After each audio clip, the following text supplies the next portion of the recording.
Well, my brothers and my sisters, as I forepromised, there is a word for you through the subject that we mentioned earlier with the Love Lifted Me song introing, disturbed but not destroyed. Disturbed but not destroyed. We're not going to hold you long, but we want to hold you for a little while. And when adversity strikes, you're going to be disturbed, but not destroyed. Isaiah 43:2 reads, "When thou passest through waters, I will be with thee. And through the rivers, they shall not overflow thee. When thou walkest through the fire, thou shalt not be burned. Neither shall the flame kindle upon thee." Disturbed but not destroyed. Oh, my brothers and my sisters, I know for a fact that in my life there's been times when I was wondering, what is God doing? What is going on right now? Because I'm going through something, and yet I don't hear his voice. I don't feel his presence. I don't understand what's going on at this time, at this hour, and it can be disturbing. I don't know about you, but I've given in my life. I've given everything, literally exhausted literally everything that I had to give to others to make sure that they did not go without. And I mean spiritual gifts and blessings and even finances, where you're trying to make sure that everybody has what they need, even if you're going to go without. And at some point in life, I don't know who I'm talking to, it may become disturbing, because what happens is when you are giving everything that you have to offer, you're looking for certain results. You're looking for certain things to happen. You're looking for certain fruit to show up on the tree. And in many cases, if you tell the truth about it, you'll find that sometimes that's not the case. But what I had to do was I had to learn how to rely on certain things in order to get through in my life. I don't know about you, but I had to get to God some kind of way and say, look here, God, I'm going through this now. I'm going through another phase in my life. I don't feel like I was treated right. I don't feel like I was appreciated. I don't feel like whatever I've done was enough. That was always more needed, more necessary, to the point where you begin to feel totally drained. I don't know who I'm talking to, but I know somebody's out there that feels like you've given your all. You've done all that you can do, and yet everything that you've given seems to not be enough. People are always wanting more, and it's not a problem when people want more. The problem comes when they don't appreciate what you've already done. Am I talking to somebody out there? So I had to go to God and say, now, how do I get through this, God? Because I'm disturbed, and I'm so disturbed that it's about to destroy me, because I thought it would be a different outcome, especially when you know in life that you've never done anybody anything wrong, at least not intentionally, because there is something called the sin of omission and the sin of commission. One you didn't claim to, you didn't want to do, you didn't know you did it, others you did on purpose, and we understand that, my brothers and sisters. But when you look at your life and you realize that everything wasn't what you thought it was going to be, and yet you find yourself being used by people who still don't appreciate everything that you've done, it begins to disturb and eat away at you. And so I said to myself, John, you've got to find a better way to get through life, my friend. You're going through this getting discouraged and troubled and perplexed and disgusted, and now you want to resort to possibly doing something that you ought not do, simply because you don't feel as though you were treated right, or you feel as though you were looked over, or you feel as though they ignored you or did not acknowledge you. And so now you're about to step into an area that may not be safe for you. And so then what will your value be? So today I want to rest upon your spirit. I want to aggregate your spirit. I want to get you agitate. That's the word that I'm looking for. I want to agitate your spirit to the point of understanding that if you want to get through, you can get through. And I want to talk about 4 P's of power, 4 P's of sustaining, 4 P's of making it through this life. And when you get these 4 P's, you can make it. So my first P I want to talk about is living within God's presence. If you're in the presence, listen to me now, of God. First of all, God says that, lo, I am with you always, even to the end of the world. That's Matthew 28:20. When adversity strikes, am I talking to you? When adversity strikes, some Christians stray from God and then want to blame God for their situation. Now, I want to remind you that there are some things that we do. There are some seed. I never forget talking to my father one day, and he started I was telling him about what was going on in my life, and my daddy hit me hard. He said, let me tell you something, son. He said, you planted those seeds. And I didn't want to acknowledge the fact that I planted those seeds, but really, I planted those seeds.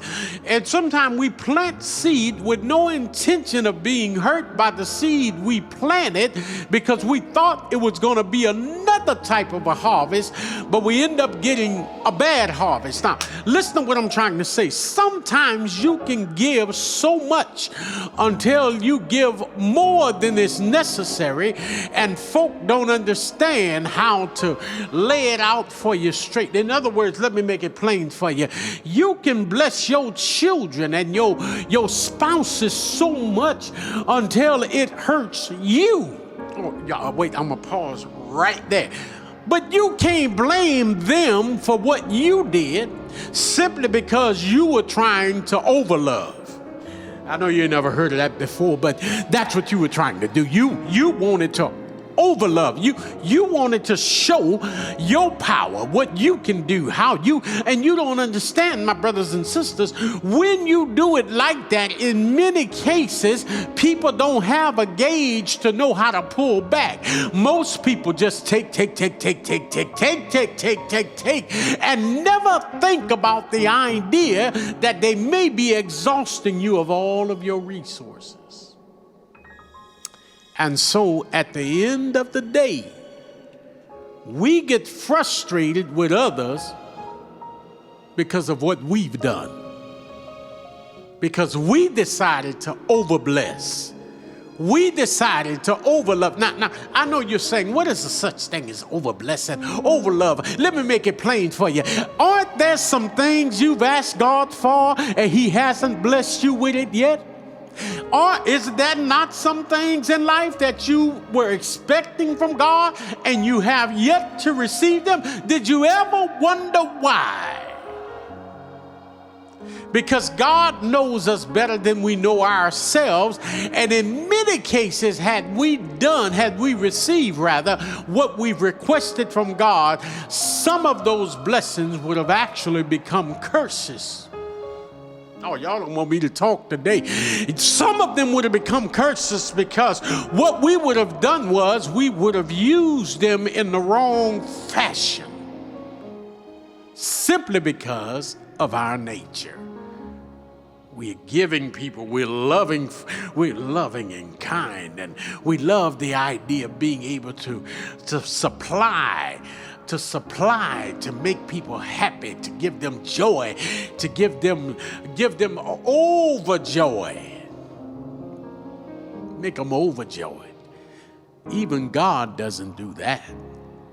There's some things that God will say yes, some things God will say no, and some folk will even say He'll say wait, because you may not be ready for what God's about to do. So I asked Him for His presence so that I can get a better idea of what I should be doing, how I should be doing, when I should be doing, and don't get frustrated when I do more than what I should be doing. Secondly, I ask God for His promises to continue in my life, because there's well over 8,810 promises that God has made to mankind. And so there are times when I ask Him, Lord, I know that this is a promise you made to me. I'm looking for you to hold it. And of course, we know God will, because God is not a man that He should lie. So I need His presence, and I need to hold on to His promises, even if I haven't received yet what God has promised. Thirdly, I need God's power. And I need His power because many Christians rely on their own strength. I don't know who I'm talking to, but hopefully I'm talking to you and touching you somewhere in your mindset and in your heart, where you get a clearer understanding of who you are and what you've been doing in life. Haven't you had moments where you relied on your own strength and you actually thought you could do it all by yourself? Oh no, I'm talking to you, but I'm talking to me. Whereas there has been times in my life when I thought my power and my strength was dependable and expendable. And guess what? It is undependable, expendable. But listen to this. God's power is infinite and sufficient for every situation. So we must rely on God's power, and He's ready for whatever you need. Finally, we must ask God for purpose, because a lot of times we think that everything we do is within the purpose that God has for us, when in reality, a lot of times we're just doing things because we can do them, not necessarily because it's within our purpose that God has given. Have you ever noticed there are some people that can multitask and do a ton of different things at the same time and look like they never miss a beat? They're always on point. Don't you see yourself sometimes always on point with everything? Anybody come to you with something, you can get it done in a flash. You can get it done, and it's done literally perfectly. But the problem is, you get exhausted simply because you've overexpended yourself. And in that, you find yourself disturbed, troubled, perplexed, simply because you were trying to do everything for everybody all the time, and there's only one you to get certain things done. And what I found out as I'm getting ready to close here in this message is that in many cases we're trying to play too many roles. One of the things that I don't like about the way society is now restructuring, and I'm talking about you. If I'm talking about you, I'm talking about you. We don't want role playing anymore. We got people that are telling us how the house should be structured. Everybody should share in a little bit of everything. If you tell a woman about cooking, now you're being a chauvinist. If you tell a man about washing dishes, now you're going to make him feminine. Now everybody is all over the place, when in actuality, to be honest with you, if we would stay within the roles, it always turned out better.